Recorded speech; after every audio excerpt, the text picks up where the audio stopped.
creating the main materials on site and baking in an empty space. It's a do-it-yourself project with a touch of apocalyptic flair. The frog-shaped mouthpiece adds a unique touch. Use a flat file to shape the model and a flat-bottomed pan for baking. Make precise line markings, punch hole, and adjust the tuning. Trim it carefully to ensure a smooth finish. The adhesive craftsmanship gives it a polished look. The cicada nest is delicately stitched with thread. Finally, give it a gentle blow for the desired effect. Thank you for watching.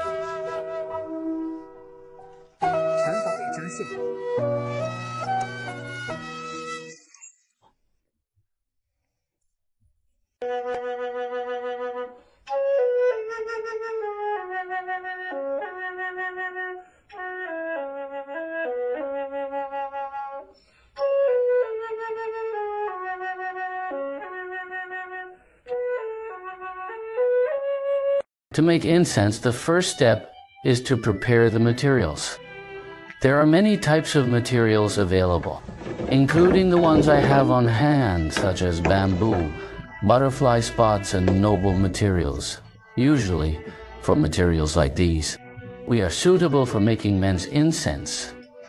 Typically, we use purple bamboo to make the incense sticks. Before making these sticks, the materials are sourced from spiders in Dongting, Guangdong, Anhui. After we collect these materials, they need to be stored in the warehouse for at least 2 years before they can be selected for production. Bamboo like this has been drying here since 2020.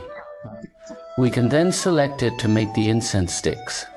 Generally, when making the sticks, we use a 9-section solid wood that must be at least level 6. Bamboo with relatively dense nodes is used as the material for the sticks. Of course, the diameter should also meet the general requirements, around 25 to 27. This is suitable for making G-tuned incense sticks. On the other hand, if the bamboo node is relatively sparse, then it is suitable for making flute materials. Typically, the length we shave is between 85 and 90. To measure this, we extend our fingers straight and reach the middle of our chest. We remove the excess bamboo nodes from both ends and the tail. Then we proceed to roast the bamboo. When sewing the bamboo nodes, it is important to keep them flat at a 360-degree angle. Since the bamboo is used with its skin, if there are burrs, the shaved part will be missing. Affecting the appearance of the sticks, the bamboo material we use is naturally grown, and each piece is very curved. After heating in the electric furnace, we need to straighten them. During the roasting process, it is important to note that the temperature should not be too high. Generally, we use a 2000-watt electric circuit for roasting. During the heating process, we need to evenly expand and contract the bamboo, constantly rotating it with our hands until we see steam rising, which we usually refer to as. When we see this steam, it means that the bamboo is essentially cooked. Before roasting, we must use a towel to wipe off the surface grease, and then we proceed to straighten it. The machine you see here was invented by me in 2019. It used to be very difficult to straighten a piece of bamboo. With this machine, we can see where it is bent and straighten it accordingly. If there are protruding nodes, we can use the foot switch and pneumatic pressure to push them in. For a beginner, after mastering this machine for a week, they can completely straighten the bamboo. As you can see, 2/3 of the bamboo has already been straightened. After it cools down, we will correct the remaining 1/3. In this step, we need to clear the nodes inside the bamboo, and we use a wolf tooth stick for this. We choose a suitable wolf tooth stick based on the inner diameter of the material. Generally, It is smaller when closed, so when clearing the nodes, we cannot clear the top node. First, we estimate the position of the last node using the wolf tooth stick as a reference. Then we start from there and push down. Our hand should not leave the position where we just estimated, and our foot should press against the end of the shaved part. During the rotation, the bamboo must be polished towards the bamboo wall. It's up to your skills and techniques. If we have a measuring instrument, we need to choose the right size of the reed so that it extends beyond the joint.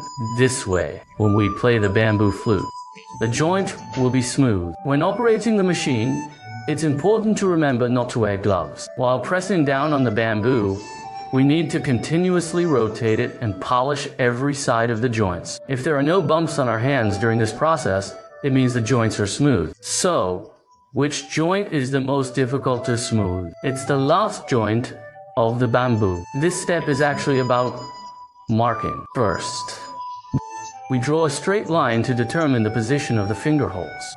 For a Xiao flute, we draw the line at the highest point, while for a D flute, we draw it at the flattest area. Usually we choose the front of the node where it's relatively flat and draw a straight line. We can then measure the top of the node.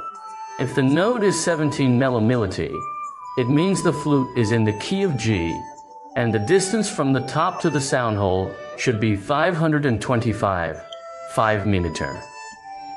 The embouchure of the node has 3 rows. What is the outer diameter of this material? What is the distance between the first and second rows? The distance between the second and third rows is twice the distance of the entire bamboo. This way, we determine the pitch of the flute. Now, what you see is a wooden board with several lines on it. This line board is specifically used to measure the distance between the finger holes and the back sound holes. Purple bamboo is black, so we need to use white material to mark its position. After applying the paint, we can start marking. The first line must be in the position of the ascending and descending line and cannot be moved. Then, we adjust the position of the entire node based on the length of the finger holes. We align the position of the finger hole and the ascending and descending line and press it upwards. Now, the position of the 6 holes is revealed. What we have just marked is the position of the 6 holes, but we usually have 8 holes. There is another hole between the first and second holes, and another one between the 5th and 6th hole. These are 2 semicircular holes. The last one at the back is pressed by the thumb, so we need to make an extra circle. This completes the pitch of the 8 holes. This step is actually about creating the embouchure. Most of them are closed, but there are also open ones. For drilling, we need to choose a drill bit with a diameter of about 7 milliliter to 8 millimeter. It should be drilled at the protruding position of the joint. Once the holes are drilled through, we remove the 2 nodes on the top, and the exposed holes will be semicircular. After drilling the finger holes, we need to drill the position of the straight hole. With the help of this machine, the holes will be elliptical in shape.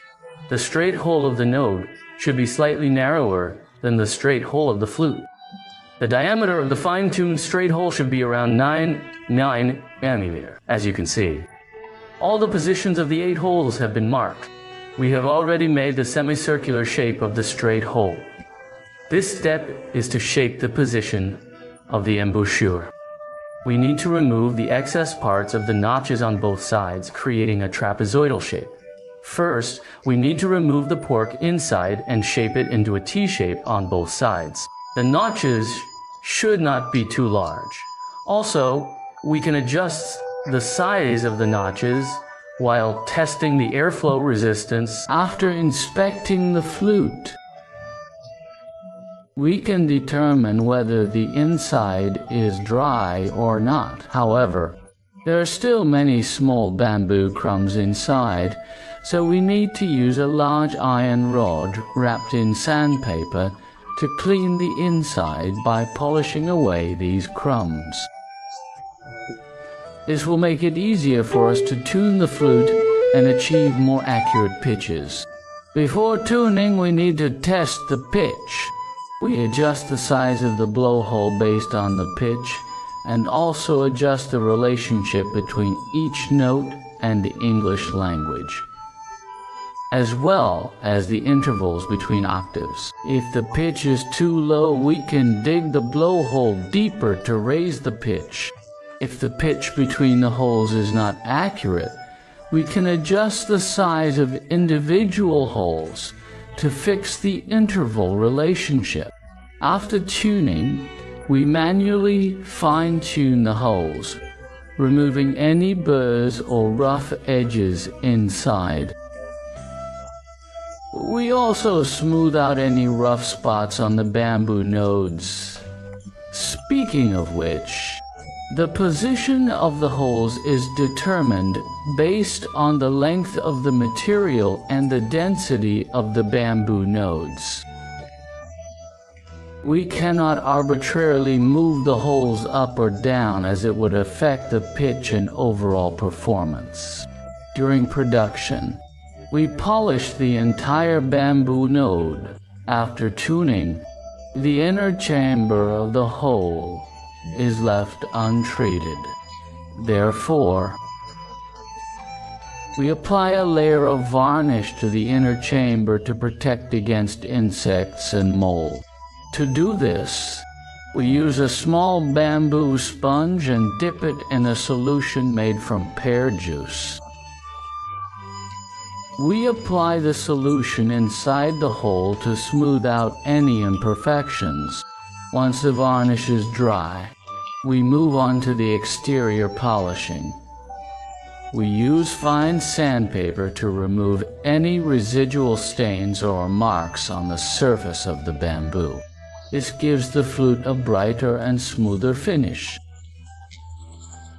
After polishing, we wipe the surface clean with a diluent to remove any remaining stains or markings, including the white lines drawn with a pen.